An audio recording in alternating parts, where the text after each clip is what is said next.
My mother-in-law kissed my cheek beneath the departure board at Dulles and told me to enjoy Chicago. Lenora wrapped both hands around mine and said, "Text us when you board, and switch your phone to airplane mode. You deserve a few quiet hours." Charles lifted my carry-on onto the scale, smiled, and promised they would see me in 4 days. 90 minutes later, I was standing near the boarding gate when my phone rang through a courier app. The caller ID read driver contact. I nearly declined it, but then a woman said my name. "Elisa?" I knew the voice even after 5 years. "Mara? Don't get on that plane. Check your cameras." She was outside my house with a replacement phone that required my direct signature. Adrian had tried to sign for me, then ordered her to leave the box and record that I had received it. Mara refused, marked the delivery unsuccessful, and carried the sealed package back to her van. Before leaving, she saw Sabrina cross inside my house. Then my in-laws pulled behind the garage, and Mara heard Lenora say they had only minutes before I went offline. I opened the security app. Mara's van was visible at the curb. The kitchen was empty. The living room camera still showed a live feed, although someone had disabled its motion alerts. Adrian was on my sofa with Sabrina straddling his lap. She wore the robe I used every Sunday morning. He kissed her with the ease of a man who was not making a mistake, but returning to a routine. Champagne rested beside 2 glasses and a framed photograph I had never seen. The mudroom door opened. Lenora entered carrying a blue suitcase from my bedroom. Charles followed with a file box. Neither of them looked shocked. Lenora smiled, hugged Sabrina, and said, "The waiting is finally over." She placed a folder on the coffee table. My name was printed beneath the title, "Voluntary Separation Timeline." Charles checked his watch. Her flight should start boarding in 12 minutes. Adrian took a black backup phone from the file box. The courier kept the new handset. It doesn't matter. Once her phone goes dark, I transfer the eSIM and send the messages from her number. Sabrina poured champagne. "And tomorrow everyone believes she left you?" Lenora corrected her gently. "Tomorrow everyone remembers that Elise has been leaving him for years." Inside the folder were messages already written to my employees, an email resigning from my company, and photographs of my clothes inside an apartment I had never seen. Lenora lifted a document bearing the Rosebridge Estate logo. "Once the board suspends her, we offer the buyout. She can keep her dignity, or keep fighting. She won't be able to afford both." My phone buzzed. Adrian had written, "Already miss you. Call me when you land." On the camera, I watched him smile as he sent it. I typed back, "Boarding now. Love you." Then I walked away from the gate. Stay with me, because the affair was only the first layer of what they had planned. And subscribe to the channel so you do not miss how I uncovered the life they had built while erasing mine. A few hours earlier, the morning had felt almost hopeful. Adrian had made my coffee exactly the way I liked it, and placed my conference folder beside the cup. I was flying to Chicago for a hospitality conference on guest experience and luxury weddings, the kind of event that usually left him complaining that my career received the best part of me. That morning he only said, "Try to enjoy yourself this time." Lenora arrived with enough food for several days.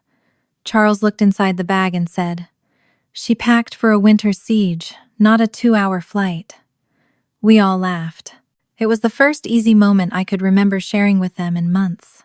Adrian said he had to inspect our Ashburn property, so his parents would take me to Dulles. On the drive, Lenora asked when boarding started, whether the plane had Wi-Fi, and when I planned to use airplane mode. Each question sounded like concern.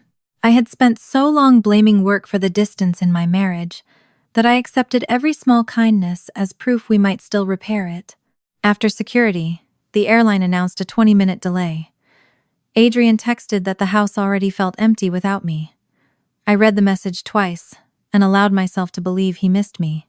Then Mara called, and the meaning of every kind gesture changed. After leaving the gate, I moved beside a shop selling bottled water for $8 and forced myself to think. I saved the full living room recording, not only the preview. I sent copies to a private email and separate cloud account, then disabled family synchronization on my personal accounts. I did not call Adrian. The folder on the table told me they expected anger, confusion, and a dramatic return home. I would give them none of those things. "Where are you?" Mara asked. "Beside an $8 bottle of water." "Good. We found the first fraud." The laugh that escaped me was brief and painful, but it steadied my breathing. I instructed her to keep the package under the unsuccessful delivery status, photograph the seal and direct signature label, and preserve the attempt number in the app. She was not to open it or hand it to anyone. I already told Adrian company rules do not change because his kitchen has marble counters, she said. I changed my reservation to an evening flight without intending to board it. As long as Adrian believed I was still traveling, he would continue following the schedule in that folder. I reopened the camera feed. Lenora was reviewing prepared messages while Charles stood near the doorway saying little. Adrian explained that the new phone ordered under my name was only meant to make the replacement request appear legitimate. Since Mara had taken it away, he would use the backup device. Once my real phone lost service, messages would go to friends, employees, and the board, saying I needed space and had chosen to leave my marriage. Sabrina asked about my belongings. Lenora said the apartment was ready. Clothes, books, photographs, and an old suitcase had already been placed there. An email announcing my resignation was prepared. The board would be told I was exhausted, unstable, and no longer capable of protecting the Vale House brand. After I was isolated, they would offer to buy the operating rights to Rosebridge at a price low enough to punish me for resisting. Rosebridge had belonged to my grandmother. Vale House used it as its most prestigious venue, but the land was still held by my company. They could not simply take it. They needed me frightened, discredited, and willing to sign. Adrian sent another message, asking whether boarding had begun. I answered that the gate was busy and I would call after landing. On the coffee table, the unfamiliar photograph caught the light. I enlarged the image until the faces sharpened. Adrian stood beside Sabrina. Lenora and Charles were behind them. Between the adults was a little boy I did not recognize. I could not yet know who he was. I only knew everyone in the picture looked like a family, and I was the only person missing. Then I zoomed in on the separation folder. Beneath the title was a line printed in smaller letters. Public narrative. Elise chose her career and left the marriage voluntarily. They were not merely betraying me. They had already written the memory everyone would be given after I disappeared. I left the terminal through a different exit and took a taxi to a diner 10 minutes from Dulles. Mara was already in a rear booth with the sealed phone package beside her and her delivery van visible through the window. For several seconds, neither of us knew whether to shake hands or hug. 5 years was long enough for friendship to become history, but not long enough to erase the reason it had ended. "You look exactly the same," I said. "That is not what 5 years of delivery routes have done to my knees," she replied, then pushed the untouched coffee across the table. "Drink something before you fall over." I sat down and asked her to tell me only what she had personally seen. Mara understood immediately. She had always been good at separating facts from impressions, even when we worked together planning weddings before I married Adrian. The phone required my direct signature. Adrian had tried to sign my name, then told her to leave the box and mark me as the recipient. When she refused, he became impatient and said no one reviewed those records unless a package disappeared. Mara selected recipient unavailable, kept the package, and returned to her van. Sabrina had been standing inside the mudroom behind him. Mara recognized her because she had delivered to her before, not at any Vale House property, but at a townhouse in Leesburg. Some packages contained children's furniture and toys. Others held picture frames, monogrammed linens, and household items marked with a silver V. Adrian had personally accepted deliveries there more than once. "I told myself it was company housing," Mara said. "Then today I saw her in your house, and your in-laws came back from the airport through the rear drive. When Lenora said they had to finish before you went offline, I stopped telling myself reasonable stories. Her words hurt because reasonable stories had been the foundation of my marriage. Adrian had always had one. A late event, a private investor, a staffing problem, an exhausted wife imagining distance where there was only work. I called Helen Cho, an attorney who had reviewed several Vale House contracts for me independently of the family's corporate counsel. I said my husband did not know I had discovered something, and that the evidence included a sealed phone ordered in my name. Her assistant stopped asking questions and put me through. Helen listened without interrupting. When I finished, she said, "Do not go home. Do not open the package. Send me the video through the encrypted link I am about to text you." An hour later, Mara and I sat in Helen's conference room. Helen photographed the package, the direct signature label, and Mara's unsuccessful delivery screen before placing the phone inside an evidence bag. Mara signed a short statement confirming that the seal had remained intact and that the package had never left her control. Helen watched the camera footage once. She did not react when Adrian kissed Sabrina. She leaned forward when Lenora placed the separation timeline on the table. "The affair explains why they want you gone," she said. "The phone, the email, and the public narrative explain how they intend to remove you." She called Owen Park, a digital forensics consultant she trusted. He joined us by secure video and began with my mobile account. Adrian was listed as an authorized manager on our family plan. 2 days earlier, someone using his credentials had ordered a replacement phone under my name. The sealed box on Helen's table matched that order. The second request was more troubling. A backup device identifier had already been entered into the carrier portal. Adrian had prepared another phone to receive my number if the courier failed to leave the new one. Helen told me not to report my phone stolen yet. The carrier needed to preserve the transfer logs before anyone tried to explain them away. Instead, I changed the passwords on my banking, cloud storage, and private accounts, removed Adrian as a recovery contact, and froze any transfer that required only one spouse's approval. Mara glanced at the handwritten list of security questions I kept in my notebook. "You built a luxury hospitality brand and still use your childhood cat as a password clue?" At least Whiskers never betrayed me. It was the first time either of us smiled. Owen asked me to open the longer camera recording. The family had remained in the living room after I walked away from the gate. Lenora read each prepared message aloud and edited them as if she were reviewing invitations. One message said I needed space to find myself. Another said I had finally admitted that my career mattered more than my marriage. The resignation email claimed exhaustion had made me incapable of serving Vale House clients with the care they deserved. A separate internal announcement named Sabrina Interim Brand Director. The language sounded painfully familiar. Months earlier, after 3 consecutive wedding weekends, I had told Lenora I needed one quiet day to find myself again.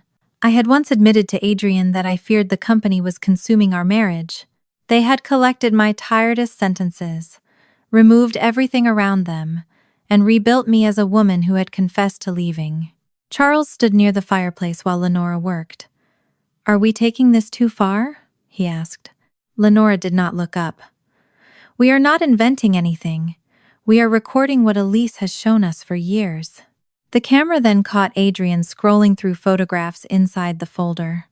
My clothes hung in an unfamiliar apartment. A suitcase I had not used since my grandmother's funeral stood beside the bed.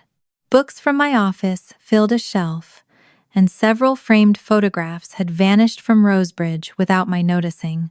I recognized a navy dress I had sent to be cleaned 3 weeks earlier. Lenora must have collected it before I did. Helen enlarged the lease summary visible in one photograph. The apartment had been rented through Warren Consulting, a company I had formed years earlier and stopped using after Vale House expanded. Someone had revived my old business identity to create a place where I appeared to be living. Helen began sending preservation notices to the carrier, the email provider, the camera company, Vale House, and the apartment manager. She explained that no board had suspended me and no court had decided anything. At that moment, we were preserving a crime scene made of accounts, documents, and prepared memories. I sent Adrian a message saying the plane had begun boarding and I would call after landing. His reply came quickly. "Safe flight. We will talk when you get home." We watched the clock. At the time my original flight was supposed to depart, the signal bars on my phone vanished. The screen displayed no service. The sealed replacement phone remained inside Helen's evidence bag. Seconds later, messages began leaving my number. I knew because replies appeared through my linked tablet before Owen told me to disconnect it. Adrian received a message saying I could no longer pretend our marriage was working. Lenora received an apology. Members of the leadership team were told I needed immediate distance from Vale House. Then a message arrived from one of my senior coordinators. "I'm sorry you're leaving. I wish you had told us yourself." My private life had become a scheduled campaign, and it was already reaching people who had trusted me for years. Owen recorded the time, the carrier event, and the network details. After several minutes, he looked directly into the camera. "The messages did not come from Elise's phone," he said. "They did not come from the sealed replacement device either." He displayed a third identifier on the screen. The eSIM was transferred to a backup phone connected to the Wi-Fi at Rosebridge. Owen enlarged the carrier log on the screen until 3 device numbers appeared in separate rows. The first belonged to my phone. The second matched the replacement device still sealed inside Helen's evidence bag. The third belonged to the black backup phone Adrian had taken from the file box. "The new phone has never been activated," Owen said. "It was ordered under your name to make the replacement request look legitimate. Your number was transferred to the third device instead. The backup phone had connected to our home Wi-Fi at Rosebridge less than a minute before the first false message left my number. Adrian had used his authorized access to our family account, but the carrier log preserved the device identifier, connection time, and location of the request. The sealed package was not the weapon. It was the cover story for the weapon." I stared at the numbers and imagined Adrian planning both outcomes. If Mara left the package, he would use the new phone. If she followed procedure and took it away, he already had another device waiting. What frightened me was not that he had lied well. It was that he had expected resistance and built around it. "I need to see the townhouse," I said. Helen closed the laptop. "You are not going there. If Adrian has been living another life inside that house, I have a right to know. You have a right to discover the truth legally. You do not have the right to enter private property, confront Sabrina, or give them a reason to accuse you of harassment." I hated how reasonable she sounded. Part of me wanted to drive to Leesburg, knock on the door, and force Adrian to look at both versions of his life standing in the same room. Another part understood that the family had already prepared a story in which I was unstable. Showing up angry at Sabrina's home would give them exactly the scene they needed. Mara opened her delivery history instead. The records belonged to her work account and covered packages she had personally handled. She filtered the results by address and turned the screen toward us. The townhouse had received deliveries for almost 4 years. There were men's dress shoes in Adrian's size, golf equipment, anniversary gifts, kitchen appliances, children's bedding, and framed photographs. Several household orders carried a silver V monogram identical to the mark used at Vale House properties. Others were addressed to Sabrina Cross, but a handful used the name Sabrina Vale. Adrian had accepted 3 deliveries himself. Mara opened a proof of delivery photograph from the previous winter. A large mirror hung behind the front door. Adrian's reflection appeared in the glass, wearing the charcoal overcoat I had given him for our anniversary. He was holding the door open while Sabrina signed for a wine refrigerator. "He told me he spent that weekend at Willow Creek because a wedding party damaged the ballroom," I said. Mara checked the date. "You were in Charleston inspecting a venue." The next delivery took place while I was attending a tourism summit in Boston. Another matched the week I had gone to Savannah to renegotiate a catering contract. Adrian had not built the second life in the spaces between his responsibilities. He had built it inside my absences, using the travel that kept our company successful as the excuse that kept me away. Helen searched the county property records. The townhouse did not belong to Adrian or Sabrina. It was owned by Vale Residential Holdings, a company used by Vale House to purchase staff accommodations and temporary executive housing. In our internal property descriptions, the Leesburg address was listed as an executive hospitality unit. I remembered approving budgets that included executive lodging. I had assumed the line covered visiting consultants and seasonal managers. Adrian had once joked that financial details bored me because I preferred flowers, lighting, and guest experiences. I had laughed because I thought he was teasing. Now I wondered how often he had used my trust as proof that I was not paying attention. Utility bills and maintenance charges went through an outside vendor connected to the Vale Family Foundation. Helen warned me not to draw conclusions yet. The billing structure suggested another layer, but we did not have enough to establish who ultimately paid which expenses. Mara continued through the delivery photographs. One showed Sabrina holding a birthday cake decorated with blue stars.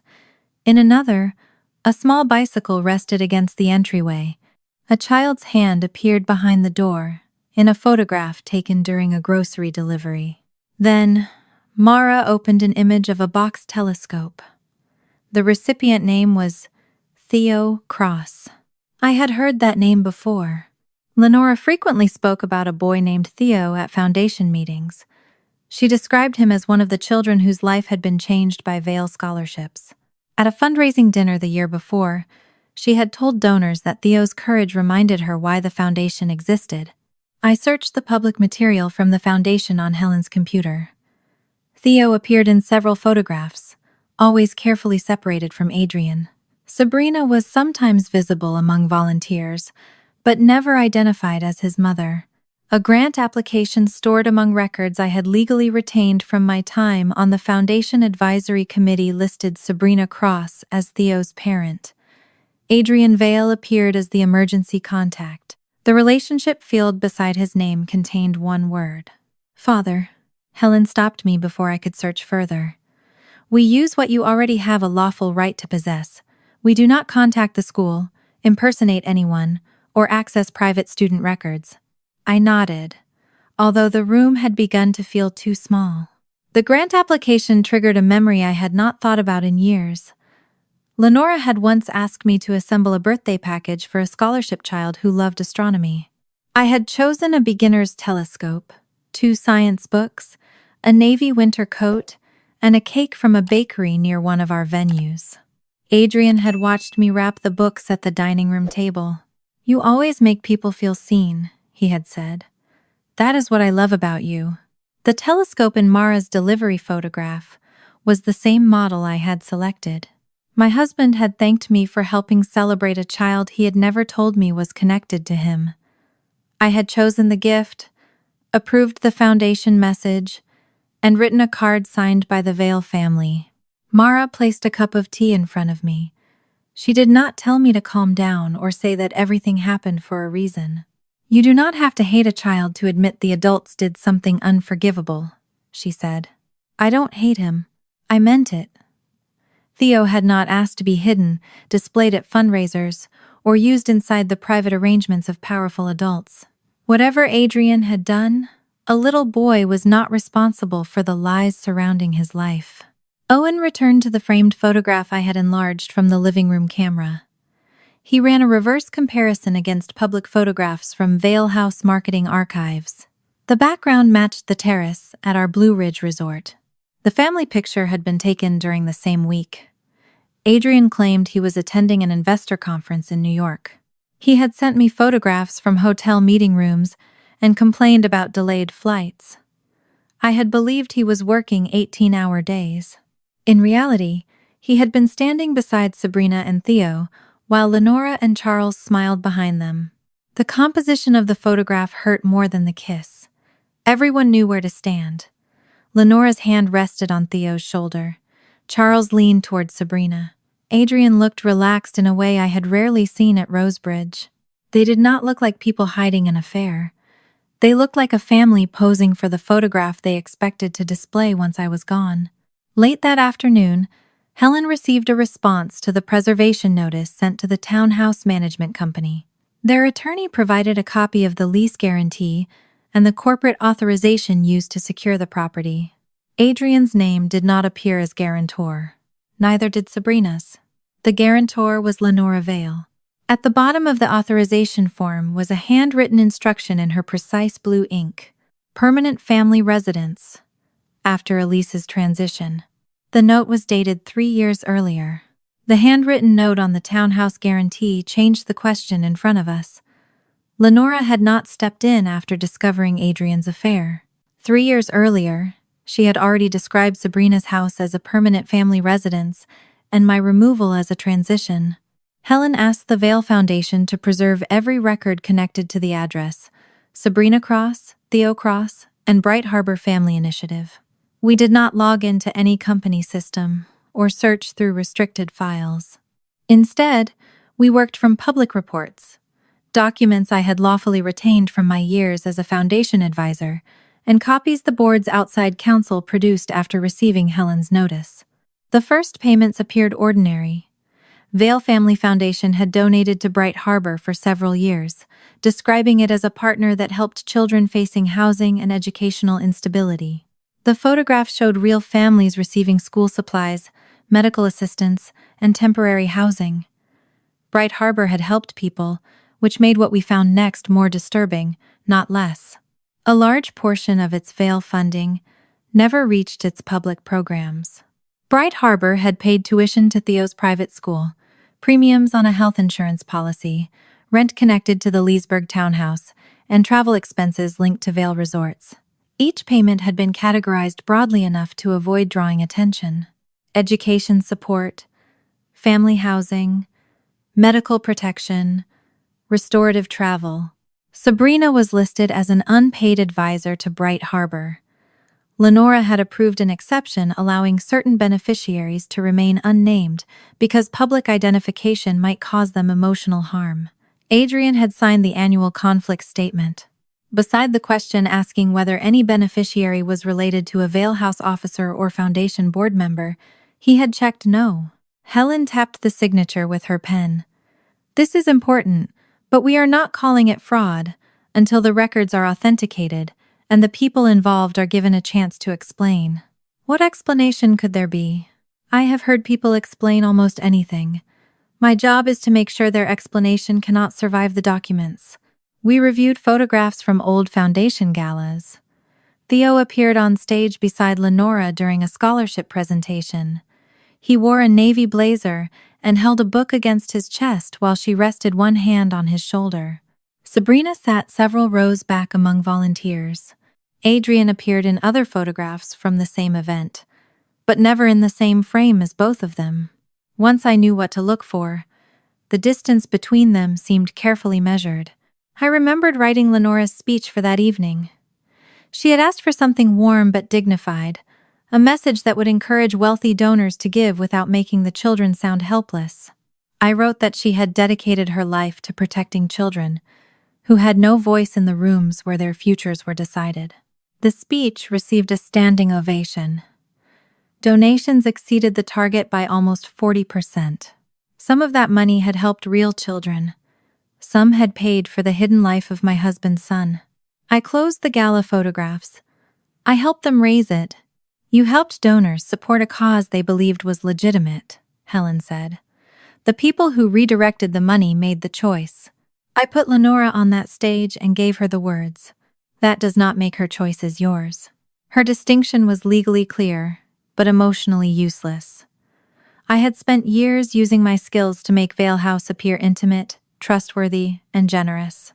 I had designed the foundation campaigns, selected the photographs, and written the stories that convinced strangers this family could be trusted with vulnerable children.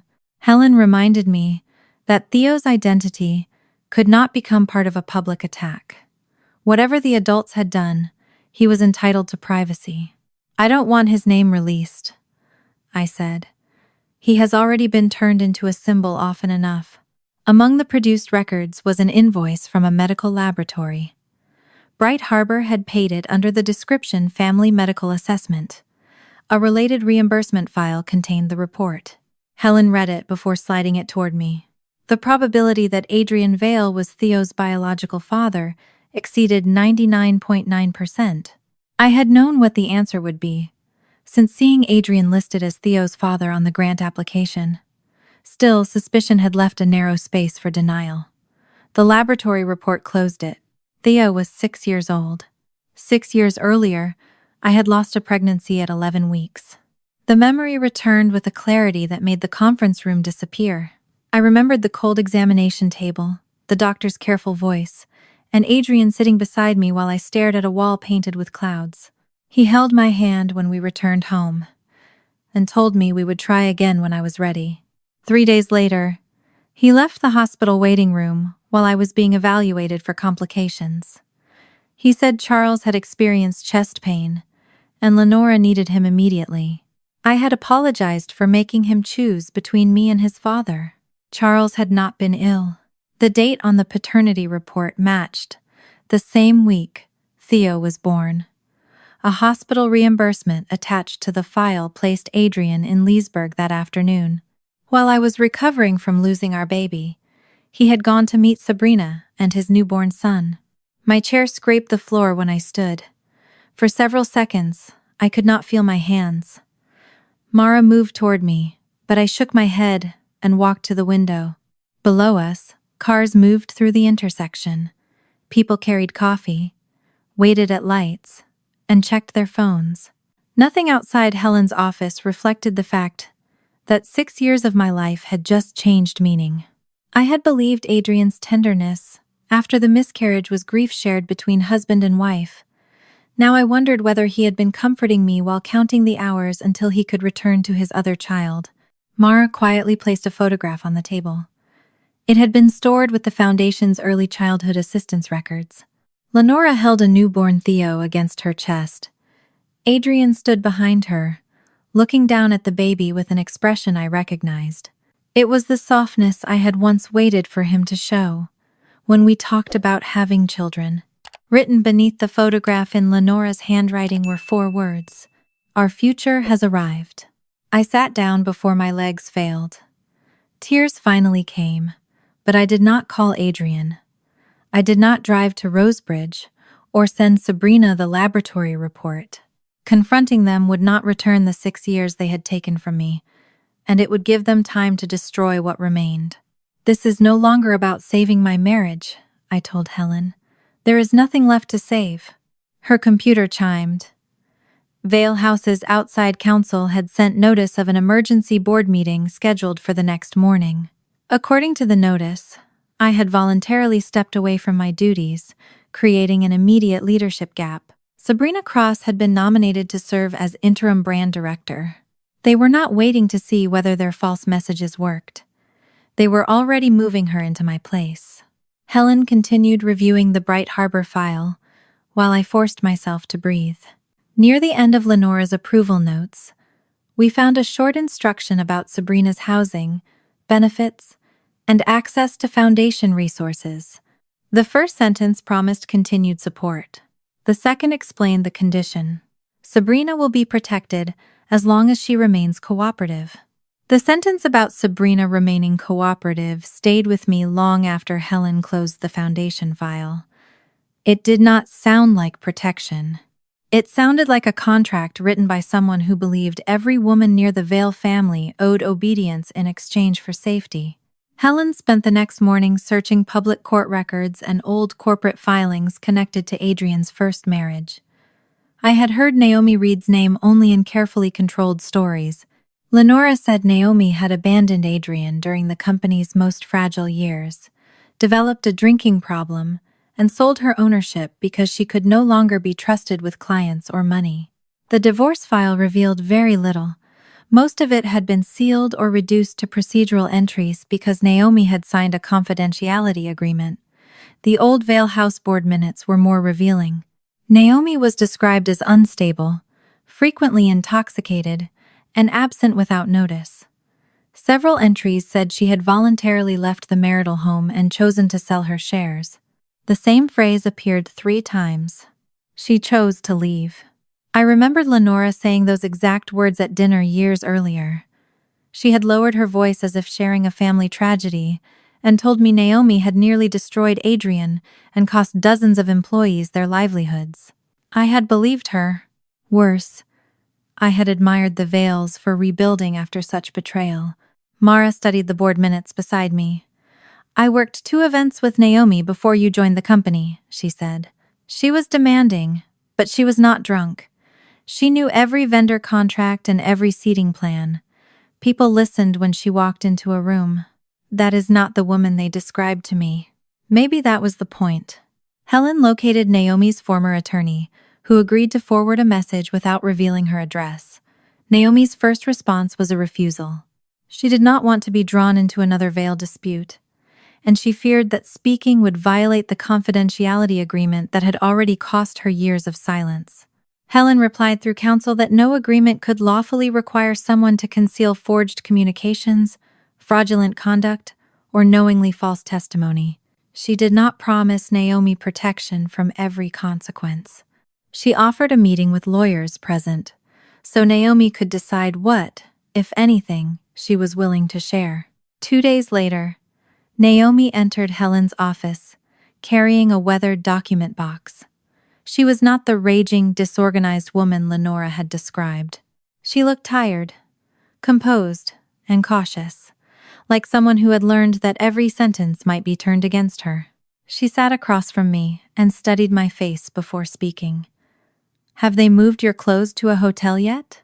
The question sent a chill through me. "An apartment." Naomi closed her eyes briefly. They improved the setting. She explained that Charles had driven her to Richmond after her mother suffered a stroke. He offered to stay with her, but Naomi told him to return home because the company needed him. While she was away, Lenora packed selected clothes, books, and photographs, and moved them into a hotel suite, booked under Naomi's name. Adrian sent letters to vendors, employees, and family friends saying Naomi had left voluntarily to seek treatment. Photographs from receptions showed her holding wine, sometimes after working 14-hour events. Those images became evidence of alcoholism. People who had never seen her impaired began repeating that they had always been worried. The board placed her on temporary leave. Without access to company accounts and unable to match the family's legal resources, Naomi accepted a settlement and sold her shares for far less than their value. "I was exhausted," she said. "They offered enough money to stop me from becoming homeless and called it generosity." I asked why she had not exposed them afterward. "Because by then, everyone knew who I was. The unstable wife, the drunk, the woman who abandoned the company. Truth is difficult to sell after someone else has already branded you." Shame settled over me. I had repeated parts of that story. I had never met Naomi, yet I had accepted the version that made my husband innocent and his family heroic. Naomi had done more than work for Vale House.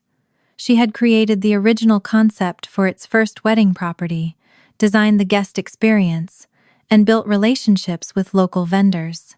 After she sold her interest, the Vales used the discounted shares and increased borrowing capacity to purchase the company's first major venue. Her name disappeared from the official history. Helen opened the box Naomi had brought. Inside were letters, calendars, draft public statements, and a cassette recording of a conference call Naomi had participated in and legally recorded. A thick folder sat beneath them. The cover read Voluntary Separation Timeline, Naomi Vale. Its sections matched mine almost exactly.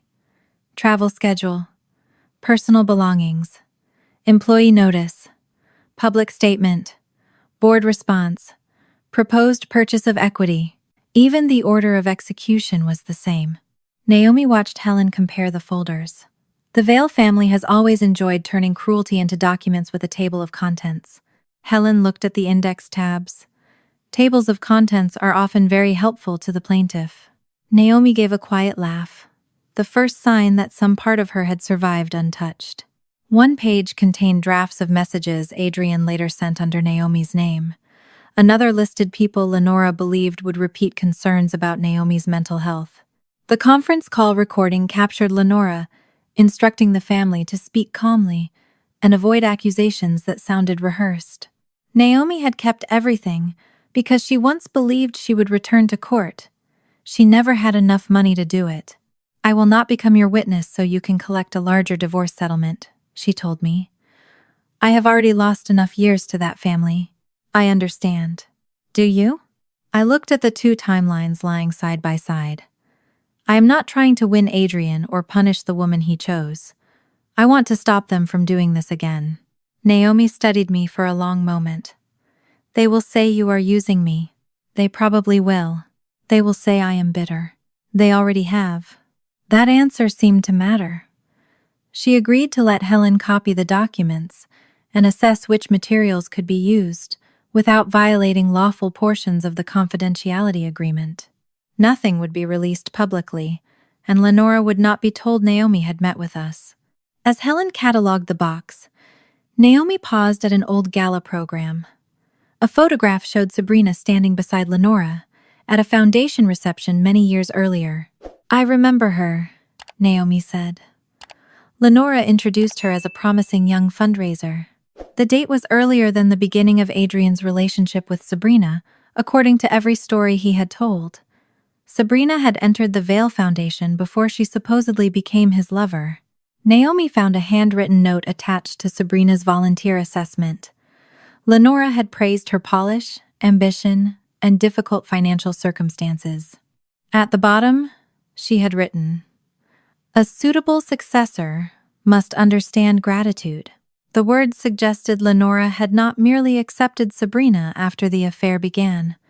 She had noticed her, evaluated her, and drawn her into the family's orbit before Adrian claimed anything happened. Naomi handed me a copy of her separation timeline. On the final page, beneath the authorization to move her belongings and notify the board, was a witness signature. Charles Val. Charles's signature proved he had known what Lenora was capable of, long before she began writing my disappearance. It also gave Helen something more useful than another reason to hate him. The two separation timelines showed a repeated method, but repetition alone would not stop the version of me already spreading through Vale House. By the next morning, messages sent from my number had reached Adrian, Lenora, several friends, the board, and the entire leadership team. They were written with enough restraint to sound authentic. I supposedly needed space, regretted putting work before my marriage, and did not want anyone to look for me. None of the messages accused Adrian of anything. They made him the abandoned husband, and me the woman too, ashamed to face the consequences of her choices. The resignation email followed shortly after. It said exhaustion had damaged my judgment and left me unable to give clients the care they deserved. Owen confirmed that it had been created through scheduled send on my work computer at Rosebridge. That morning, before I left for the airport, Adrian had offered to print another copy of my conference schedule. While I went upstairs for my coat, he used the computer already signed into my account, drafted the email, and scheduled it to leave after my flight departed. Deleting the draft from the computer had not erased the cloud audit record. The provider still held the creation time, editing history, trusted device, and Rosebridge internet address. Owen documented each item, but Helen warned me that verified evidence and immediate public victory were not the same thing. The board held an emergency meeting without reaching a final conclusion about the messages or email. They placed me on administrative leave while independent counsel reviewed the competing claims. Adrian received temporary authority over daily operations, and Sabrina was appointed interim brand director. My shares remained mine, and Rosebridge was still beyond their control, but every role I had performed was now being carried out by the husband who betrayed me and the woman who had worn my robe.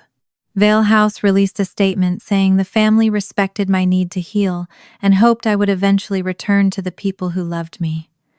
Adrian posted one of our wedding photographs online. In it, I was laughing as he held my hand beneath the oak trees at Rosebridge. His caption said he would always love the wife who had chosen to leave, even if she no longer believed their marriage was worth fighting for. The response was immediate. Clients praised his compassion. Former employees said they had always worried I worked too much. Friends sent gentle messages asking whether I was safe, followed by less gentle questions about why I had abandoned Adrian without speaking to him. One event manager wrote that disappearing during the wedding season was selfish. Another said she was disappointed because I had taught everyone that leadership meant showing up when things became difficult. Each message tempted me to release the camera footage. I could have shown Adrian kissing Sabrina, Lenora carrying my suitcase, and the folder containing their plan. I opened the file twice and hovered over the upload button. Helen stopped me. The recording included intimate conduct inside a private home, and we had not authenticated every document visible on the screen. Public release would also warn the Vales, which records mattered most, and give them time to destroy or reshape what remained. Naomi had been silent because the family trapped her. My silence had to be different. I was choosing it temporarily so the evidence could survive. That distinction did not make it painless. Every hour I stayed quiet allowed their version of me to harden. I understood what Naomi meant when she said truth became difficult to sell after someone else had already branded you. The difference was that I still had lawyers, preserved records, and witnesses who had not yet been frightened away. Lenora did not contact me directly. Her attorney called Helen with what he described as a compassionate resolution. I would sell Vale House the long-term operating rights to Rosebridge, agree not to discuss Adrian's private relationships, and accept a public explanation that I had stepped away because of exhaustion. In return, the family would avoid blaming me for the crisis and help me begin a quieter life elsewhere. The offer valued Rosebridge's operating rights at less than half the amount in the last independent appraisal. When Helen rejected it, Lenora joined the call. Her voice remained calm enough to make the cruelty sound ceremonial. "We can still protect your dignity, Elise." I looked at the wedding photograph Adrian had posted. The woman who had ordered my belongings moved, manufactured my resignation, and invited another woman into my home, was offering to sell my dignity back to me as a favor. "My dignity is not one of the assets your family controls," I said. Lenora paused, then replied that anger would only confirm the concerns already raised about me. Helen ended the call before I answered. The retaliation reached Mara that afternoon. Adrian reported that she had stolen a company-authorized phone and improperly retained customer information. Her delivery account was suspended while the platform reviewed the complaint. The app records showed she had followed direct signature procedure, marked the attempt unsuccessful, and kept the sealed package in the delivery chain, but the investigation would take time. I offered to cover her lost income. Mara folded her arms and said, "I called you because it was right, not because I wanted a wealthy friend to adopt me as a charity project." The words embarrassed me because they were deserved. Our friendship had weakened, partly because I had begun solving every problem with access, contacts, or money. Helen offered Mara a written consulting contract instead. Mara would be paid to compare her lawful delivery history with addresses, dates, and corporate records. She read every line before signing. "This is work," she said. "Yes, it is. Then I accept." Repairing a friendship, I realized, was not about rescuing the other person. It was about treating her contribution as something with value. That evening, Adrian sent a voice message from his real number. His tone was soft, almost patient. "I forgive you, Elise. Come home before you make this worse." I listened once. He was not only lying to employees, friends, and the board. He was trying to make me enter the story he had created, admit that I had left, and return as the guilty wife asking to be forgiven. If I went home now, every camera would capture my arrival, while the false messages made my absence look voluntary. I deleted nothing and answered nothing. The next morning, a formal invitation arrived for the Vale House Anniversary Gala. Rosebridge had hosted the event for years, but this one would take place at another property while my rights were disputed. My name had been removed from the founders program. Adrian would welcome the guests. Lenora would speak about family resilience, and Sabrina was introduced as the creative leader, guiding Vale House into its next chapter. I continued down the program until I reached the foundation presentation. Beneath Sabrina's name was one additional line. Special appearance by Theo Cross, the child who inspired the Vale Foundation.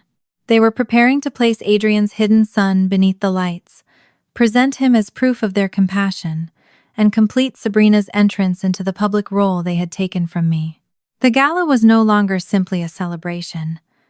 It was the stage where the Vale family intended to make their replacement of me look like healing. The man who had spent years presenting himself as the gentle parent who stayed out of conflict had signed the plan that destroyed Naomi's name. He had not discovered the system too late to stop it. He had witnessed it the first time. The gala program remained open on Helen's desk when her assistant announced that Sabrina Cross had asked for a confidential meeting. She had not called me. She had contacted Helen through a newly created email address and said she would speak only if Theo's identity was protected. My first response was no. Sabrina had sat in my living room wearing my robe while Adrian prepared to steal my phone number and erase me from my company. She had known he was married. She had helped build the scene that made my disappearance look voluntary. Then I looked again at the line announcing Theo as the child who inspired the Vale Foundation. Whatever Sabrina had done, her son was about to be placed on stage as part of Lenora's public performance. I agreed to meet at Helen's office. Sabrina arrived without Adrian, Lenora, or a lawyer. She wore a plain coat and carried a document envelope against her chest. Helen had placed a box of tissues at each end of the conference table. Sabrina glanced at them and asked whether that was standard procedure. In cases with this many lies, Helen said, I prepare for every kind of liquid. No one laughed for long. Sabrina sat across from me and said she was not asking me to understand her. She admitted she had known Adrian and I were still legally married. Adrian told her we had signed a private separation agreement and maintained the marriage only to protect Vale House. According to him, the board, our investors, and several major clients would panic if the separation became public before Rosebridge's operating agreement was secured. There was no agreement, I said. I know that now. She had participated in the living room plan because she believed they were making public what I had already accepted in private. Adrian told her the messages would come from my number with my permission. He described the eSIM transfer as a temporary separation of my business line from the family account. Sabrina knew he planned to move the number to a backup phone, but she claimed she believed I had authorized it. You watched him send messages while I was at the airport, I said. You saw my clothes in an apartment I had never entered. Her fingers tightened around the envelope. I told myself you were refusing to follow through because you wanted to punish him. That was convenient. Yes. She did not ask me to forgive the convenience. That was the only honest thing she had offered so far. I asked why she had worn my robe. The question seemed smaller than the forged messages and stolen position, yet it was the one I needed answered. Sabrina looked down. There is no good answer. Lenora told me I should stop behaving like a guest. I wanted to know what it felt like to be inside that house as if it belonged to me. You were not trying on a robe. You were trying on my life. I know. She opened the envelope and removed a thick copy of a file she had found inside a locked cabinet in Lenora's home office. Her name appeared on the cover. The contents were not a record of support. They were a plan for removal. There were photographs of Sabrina drinking wine at private dinners, screenshots of angry messages she had sent Adrian, and notes about the anxiety she experienced after Theo's birth. Lenora had collected comments from staff members who had seen Sabrina cry or lose her temper. A draft petition requested a psychological evaluation if Sabrina ever appeared unable to provide a stable home. Another section described how Theo could be placed temporarily with Adrian or his grandparents if Sabrina became uncooperative. The language was careful. It never said Lenora intended to take him. It created a path by which Sabrina could be portrayed as unsafe, while the Vale family presented themselves as reluctant protectors. Sabrina had confronted Adrian with several pages. He admitted knowing that his mother maintained what he called a legal protection file. He insisted it existed only in case Sabrina endangered Theo or exposed the family's private arrangements. Then she found the financial section. If the foundation payments were investigated, documents had been prepared to show Sabrina requested the benefits and concealed her relationship with Adrian. Lenora could publicly acknowledge Theo as a Vale heir, while leaving Sabrina outside the legal family and blaming her for misusing charitable resources. "She told me I was family," Sabrina said. "Lenora told me the same thing when she needed Rosebridge." The realization passed across Sabrina's face slowly. I had not been replaced by a woman the Vales intended to protect forever. I had been replaced by the next woman they believed they could control. She gave Helen copies of messages in which Adrian promised that I had signed a separation agreement. She produced photographs taken before the airport trip, showing Lenora adjusting the camera angle and instructing Sabrina where to sit. There were townhouse invoices, foundation correspondence, and the complete file Lenora had built against her. I did not thank her. Giving us evidence now does not erase what you chose before you became afraid. I know. You helped them use my number, my home, and my name. You do not become innocent, because you discovered they were willing to do the same to you. I am not asking to be innocent. She looked toward the document envelope. I am asking to keep Theo from becoming theirs.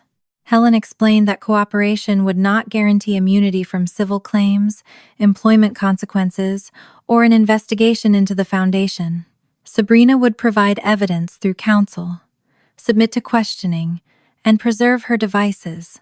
In return, Helen would take steps to keep Theo's identity out of public filings wherever legally possible. Sabrina signed the cooperation agreement. Before she left, she opened a second folder. Adrian had created a new limited liability company to receive Vale House management contracts after the crisis. It did not list me, Lenora, Charles, or Sabrina. He planned to persuade the board that Vale House needed a clean operating entity, then transfer management fees, trademarks, and vendor agreements into a company he alone controlled. He told me it was temporary, Sabrina said. Then I found the emails.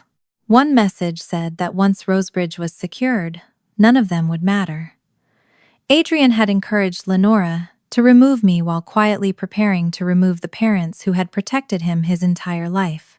Sabrina had believed she would stand beside him when the transition ended. Her name was nowhere in the new company. Helen copied the records while Sabrina waited. Lenora still believed Sabrina was loyal. Adrian believed she remained frightened enough to obey. We would not correct either assumption before the gala. At the bottom of the final email chain, Adrian had written a sentence that stripped away the last illusion of a united Vale family. Once Elise signs, my parents become the next problem. The son Lenora had protected all his life was already preparing to erase her next. The Vale House anniversary gala had always belonged at Rosebridge. That year, it was moved to Willow Creek after Helen formally restricted any new use of my property while the operating agreement was under dispute. The family presented the change as a celebration of expansion. I knew it was because they could no longer assume access to the place that had given their brand its history. They held the gala anyway, because cancellation would have suggested weakness. Every photograph, flower arrangement, and donor table was designed to prove that Vale House remained stable without me. Adrian stood near the entrance in a black tuxedo, accepting condolences with the measured sadness of a man who wanted people to admire how gently he carried betrayal. Sabrina appeared beside him as interim brand director. Her name was printed where mine had appeared for years. She smiled when guests approached, but her shoulders remained rigid. She knew what was inside Lenora's file and what Adrian intended to do after he obtained Rosebridge. Neither of them knew she had given us the records. Theo was seated near the foundation table with a staff chaperone. The program described him only as the child who inspired the Vale Foundation. No one announced his connection to Adrian, and Helen had made it clear that we would not expose him to punish the adults. I attended as the owner of Rosebridge and a Vale House shareholder. Helen walked beside me, carrying legal notices in a slim leather folder. I did not arrive with cameras or rush toward the stage. The ballroom quieted on its own, as people recognized the woman they had been told had disappeared. Adrian's expression changed first. Lenora recovered faster. She approached with a careful smile and touched my arm as if guiding a confused relative. "Elise is going through an extremely sensitive period," she told the nearest guests. "We should give her privacy. Helen, perhaps you could take her into one of the smaller rooms." I removed Lenora's hand from my sleeve without raising my voice. "I did not leave my marriage, my company, or my home." The sentence carried farther than I intended. Several donors turned fully toward us. A board member stopped halfway through greeting Adrian. Lenora's smile remained in place, but the color left her face. Helen served the board chair and outside auditors with formal notices requiring preservation of foundation records, the replacement phone order, the backup IMEI, the eSIM transfer, and Sabrina's potential conflicts of interest. She made no accusations from the ballroom floor. She simply ensured no one could later claim they had not been warned to preserve the evidence. Mara was already meeting privately with one of the auditors. She did not appear on stage or stand beside me for effect.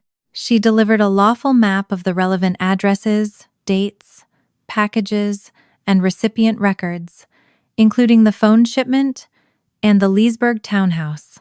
Then Naomi entered.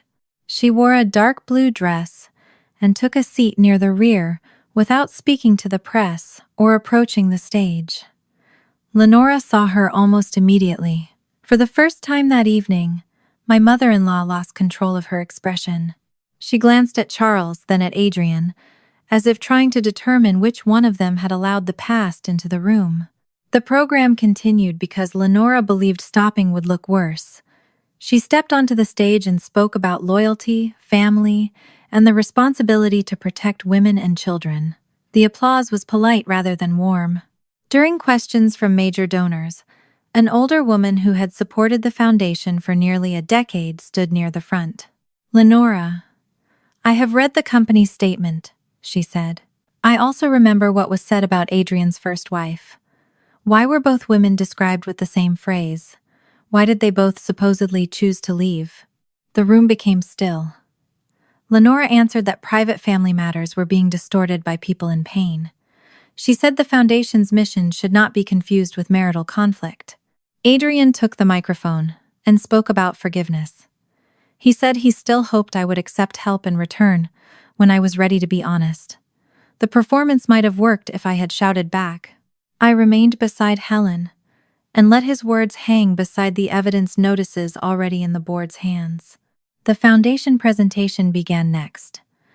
Theo was brought toward the stage while Lenora introduced him as an example of what compassionate leadership could accomplish. Sabrina stood at the podium holding the speech Lenora had written for her. She looked toward Theo, then toward me. Sabrina folded the pages. "This child should not be used to protect the image of any adult," she said. "He deserves privacy, stability, and the right to grow up outside the stories we tell to make ourselves look good." She placed the speech on the podium and walked off stage. It was not an apology to me, and it did not erase her part in the plan. It did, however, destroy the moment Lenora had prepared. Guests began whispering. Several board members left their tables and asked Helen to join them after the event. The gala ended early. The board moved immediately into an emergency meeting in a private conference room. I was not inside for every conversation, but Sabrina remained in contact with Helen. From the hallway, I saw Adrian follow her behind the stage, with anger replacing his grieving husband expression. Sabrina had activated a recording on her phone before he confronted her. She was part of the conversation, and the audio reached Helen minutes later. "You were supposed to replace her, not become her," Adrian said. His words proved that my removal was not a misunderstanding that had gone too far. He understood the pattern. Sabrina had been selected to occupy my place, and obedience was the difference between being protected and becoming the next problem. During the emergency board discussion, independent counsel raised Adrian's new management company and the emails Sabrina had preserved. One line was read aloud to establish an immediate conflict of interest. Once Rosebridge was secured, none of them would matter. Lenora heard that her son had prepared to move Vale House contracts into a company that excluded both parents. She did not confront him in front of us. She sat completely still, staring at the table as if betrayal only became real when directed at her. Charles looked worse. He asked for a private conversation with board counsel, then changed his mind and left with Lenora. The man who had signed Naomi's timeline and watched mine unfold was finally frightened that Adrian and Lenora would sacrifice him to protect themselves. There was no final ruling that night. No one was arrested. The audit was not complete, and my divorce was far from finished. The gala had only broken the public script and forced the board to stop treating the crisis as a private marital dispute. After midnight, Helen's phone rang. Charles was calling from an unfamiliar number. She placed the call on speaker after confirming I was in the room. His voice shook. Lenora kept every version of every story. I know where the originals are. For years, Charles had protected the family by remaining silent. Now he feared that silence would bury him beside the lies he had helped preserve. Charles did not receive forgiveness for offering the truth after the gala. Helen arranged for his lawyer to deliver the records before anyone discussed protection, cooperation, or consequences. 2 days later, 6 archive boxes and an encrypted drive arrived under documented chain of custody. Lenora had kept drafts of statements, calendars, photographs, payment instructions, and separate files on every person she believed might threaten the Vale name. The special board meeting took place the following morning. It was not a courtroom, and no police officers waited outside. Independent counsel chaired the session. The foundation auditor, an insurance representative, Owen, Helen, and I sat on one side. Adrian, Lenora, and Charles arrived separately with their own attorneys. Naomi and Sabrina waited in adjoining rooms until they were called. Owen began with the phone records. He showed that the replacement handset had been ordered under my name but had never been activated. Mara had retained the sealed box after Adrian failed to produce my direct signature. Minutes before my scheduled boarding time, Adrian used his authorized access to move my eSIM to the black backup phone at Rosebridge. The false messages left that device, while the unopened replacement phone remained in the documented delivery chain. He then presented the resignation email. It had been created and scheduled from my trusted work computer at Rosebridge before I left for Dulles. The cloud audit log preserved the creation time, the home internet address, the device, and the scheduled send command, even though the local draft had been deleted. Metadata from internal video and audio clips also showed that statements about my exhaustion had been cut away from their original context. Mara presented her delivery map next. She connected the replacement phone, the Leesburg townhouse, packages addressed to Sabrina Vale, household goods bearing the Vale monogram, and deliveries Adrian had personally accepted. The app records included timestamps, coordinates, recipient notes, and photographs. Every system the family assumed would remain silent had kept its own version of the truth. Helen introduced the townhouse guarantee and foundation records. The auditor traced Bright Harbor payments into tuition, insurance, rent, and travel expenses connected to Sabrina and Theo. Information establishing Adrian's family relationship to Theo was reviewed only by counsel and the auditor to determine conflicts of interest. Theo's identity remained protected from public disclosure. Naomi entered carrying her original separation timeline. Her document and mine used the same headings, phrases, sequence, and strategy. Both moved personal belongings before announcing that the wife had left. Both prepared statements portraying her as unstable. Both followed with an attempt to acquire business interests at a reduced price. Charles's signature appeared on Naomi's final authorization. His archive also contained drafts of my messages and photographs of my staged apartment. Lenora folded her hands. Everything I did was intended to protect the family, the company, and the employees who depend on us. I placed the photograph from my living room beside Sabrina's confidential file. Which family? The one you photographed without me? Or the one you planned to take from Sabrina? Sabrina entered and gave the board the file Lenora had built against her. It contained photographs of her drinking, private messages sent during arguments, notes about postpartum anxiety, and a proposed request to question her ability to care for Theo. Another section prepared to blame her for the foundation payments if regulators began asking questions. Adrian turned on his mother. You went too far. I never approved this. Lenora's attorney opened one of the archive emails.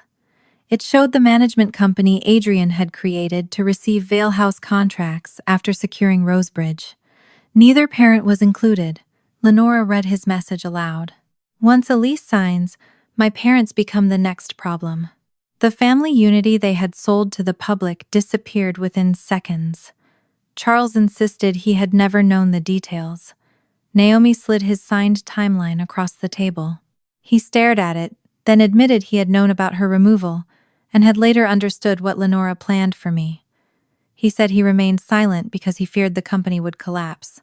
Adrian shifted the blame to Sabrina. He claimed the affair and the staged separation had grown from promises she demanded.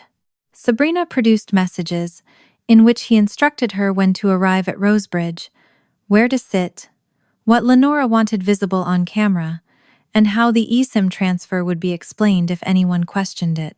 Each of them tried to survive by proving the others were worse. In doing so, they destroyed the final lie that this had been one unfortunate marriage ending badly. I looked from Lenora to Adrian. You did not replace me because I failed your family.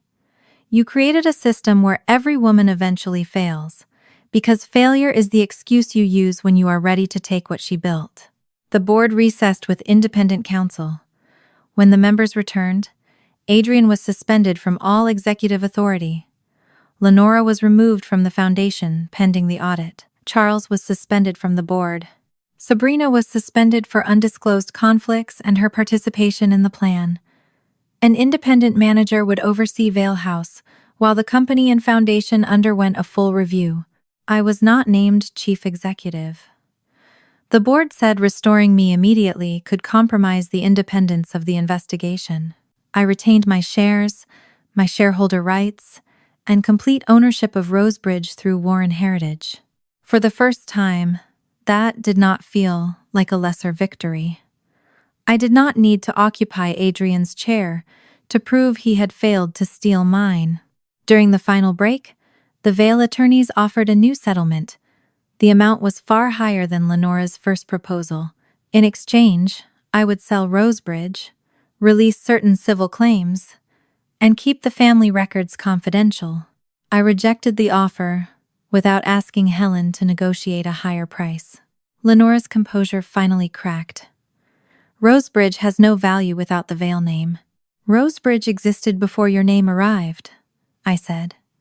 So did I. Adrian asked to speak with me alone. Helen remained within sight while he told me he still loved me and that his mother had turned a private mistake into something larger. He said we could rebuild if I stopped letting lawyers define our marriage. Love does not need an unauthorized eSIM transfer, a second home, or a file teaching people how to remember your wife incorrectly, I said. You did not lose me at the airport. You planned to erase me before I ever reached it. I left the meeting with Naomi and Mara beside me. My phone vibrated continuously with calls from Adrian, Lenora, and Charles. For months, silence had been the condition they tried to impose on women who threatened them. I turned the phone off. This time, my silence was not something they had forced upon me. It was my choice. Turning off my phone did not end the case, the marriage, or the damage the Vale family had created. It only marked the moment I stopped allowing their urgency to control my next decision. The following 10 months were filled with depositions, audits, settlement conferences, and document requests. My divorce from Adrian did not happen quickly. Every false message, hidden payment, an altered business record made the process more expensive and difficult. He changed lawyers twice and repeatedly argued that the phone transfer and resignation email had been misguided, attempts to manage a marital crisis, rather than deliberate acts of deception. The records did not support him. Adrian never returned as chief executive.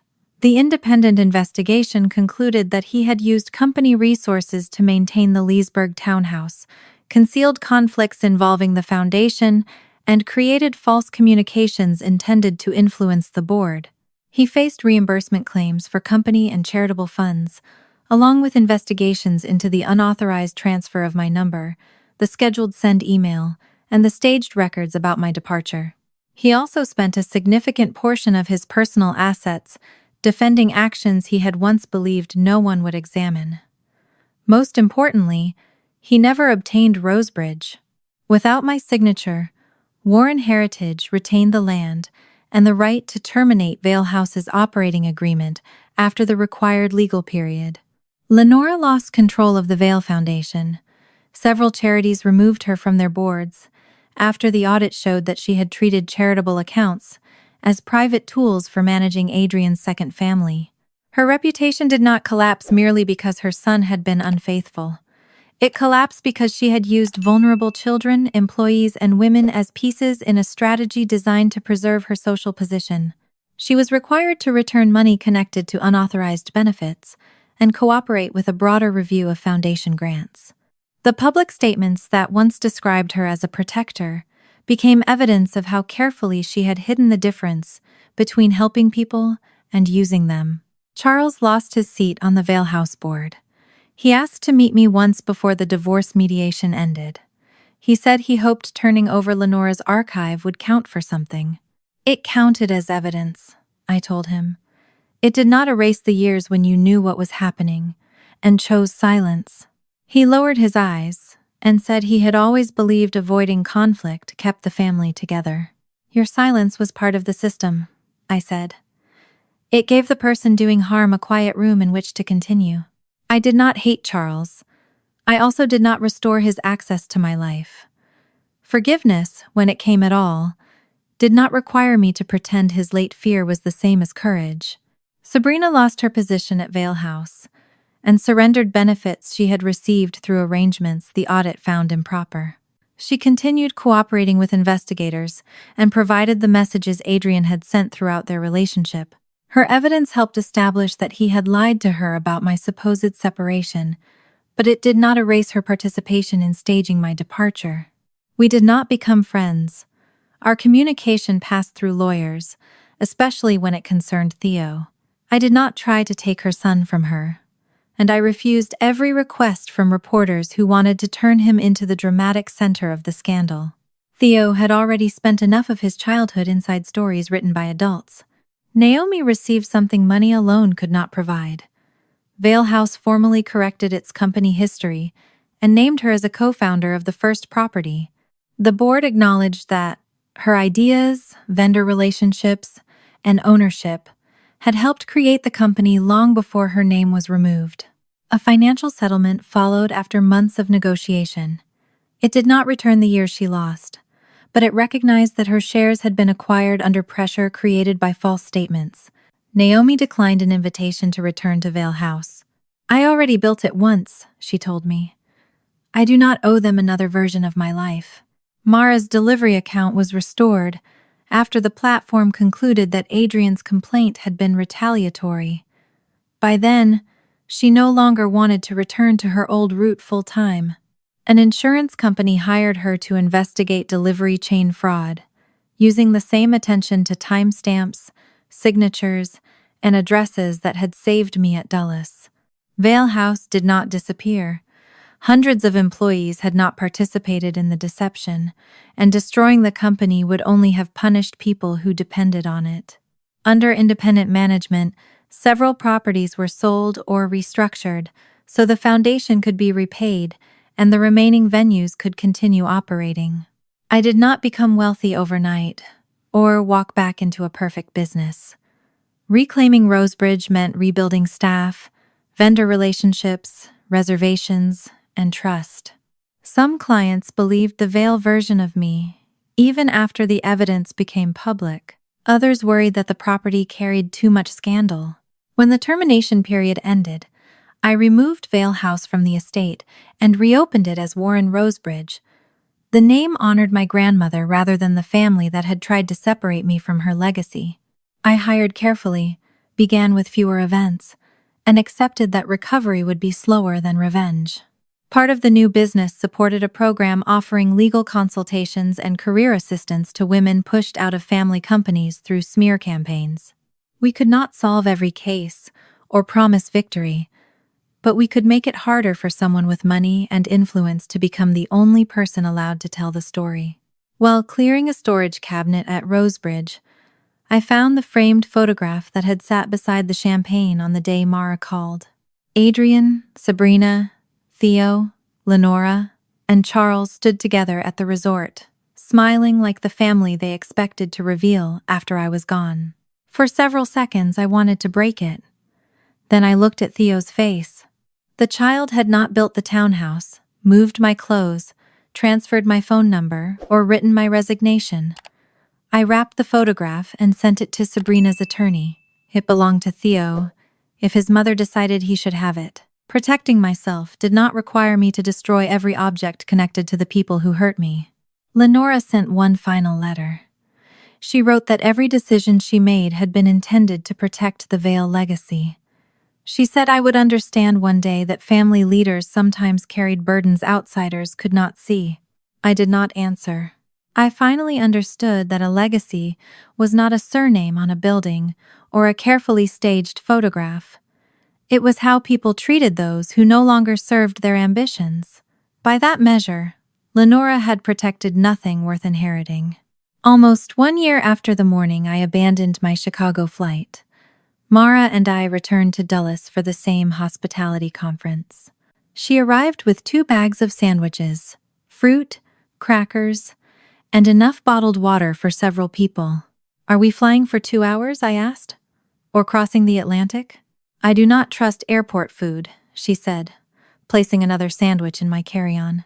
We passed security and walked toward the gate. My phone vibrated, but it was not Adrian, Lenora, or Charles.